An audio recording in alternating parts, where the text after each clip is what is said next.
हाल ही में कुछ समय पहले भोजप्रिया के सुपरस्टार खेसारी लाल यादव अपनी संघर्ष फिल्म लेकर आए थे, जिस फिल्म में खेसारी लाल यादव ने देश की बेटियों के जीवन के आधार पर इस फिल्म का निर्माण किया था। तो वहीं लड़कियों पर आधारित अब एक और फिल्म आ रही है भोजपुरी में, जिस फिल्म का नाम है काजल, जिस फिल्म को काजल यादव लेकर आ रही है। क्या कहा उन्होंने अपनी फिल्म को लेकर, साथ में लड़कियों को लेकर, सुनिए जरा।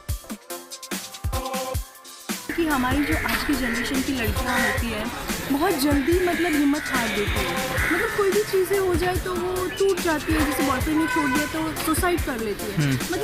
आप ऐसा कैसे कर सकते हो यार? आपके मम्मी पापा, आपके फ्रेंड्स आपको इतने सालों से जानते हैं, आपको इतना प्यार देते हैं, तो आप बस 4 दिन की मुलाकात में प्यार हुआ, उसने धोखा दिया और आप सुसाइड कर लिया। ये गलत बात है। तो थोड़ी बहुत चीज़ें हैं हमने जो आज। नेक्स्ट 9 न्यूज़ भोजप्रिया से प्रियंका।